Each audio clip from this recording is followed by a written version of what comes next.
There's always something that needs a little fixing on Far Point Farms.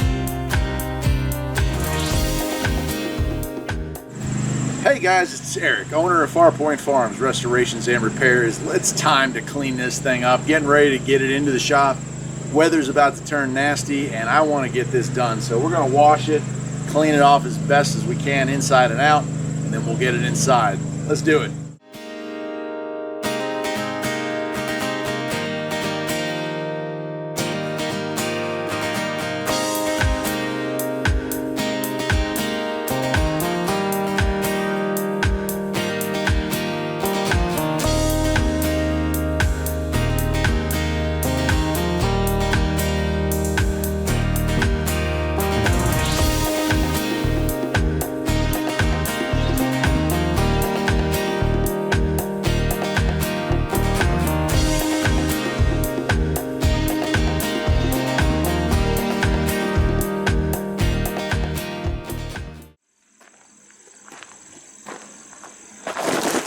It's changing colors. This is the first time this thing has been washed in 7 years, so it's amazing to see the color come back. Well, let's keep at it.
Just take a look at that.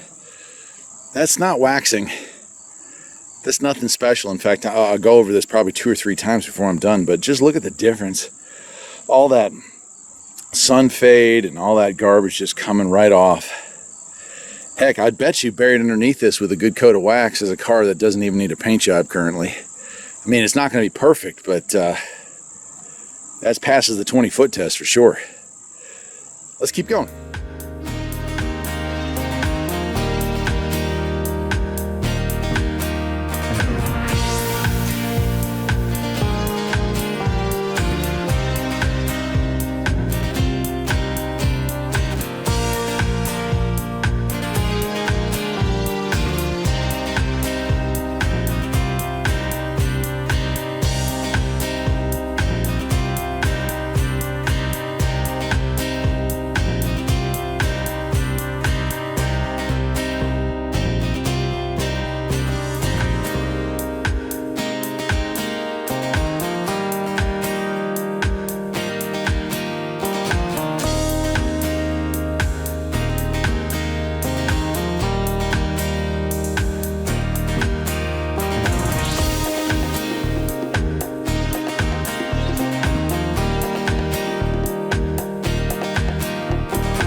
Right on.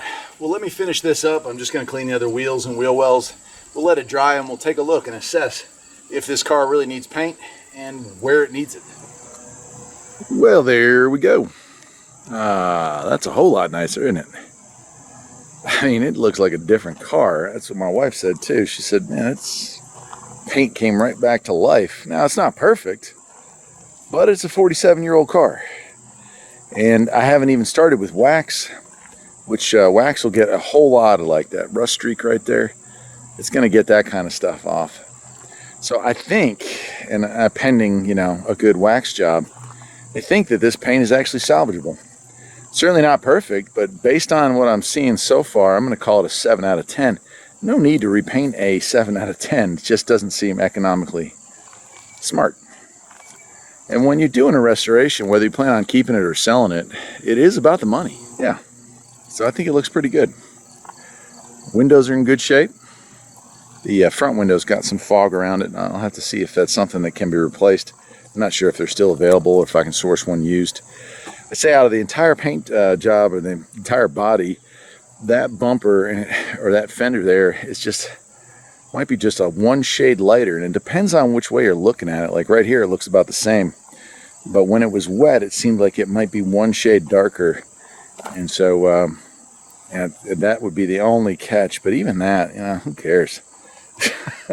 I'm thinking that this car is going to be really nice and just the way it is. It's kind of got the original patina look to it. It's not perfect, but it's not destroyed by any means.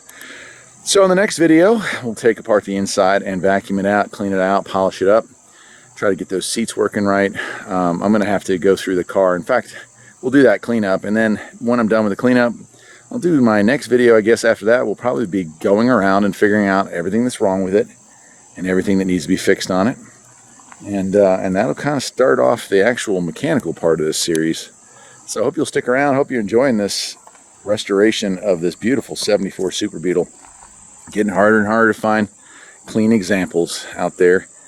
And this one, for all the dirt that it had on it, was relatively rust-free. And that's the big catch up here in the mountains is rust. You know, in the Northeast gets that rust issues. A lot of these cars are just gone off the road.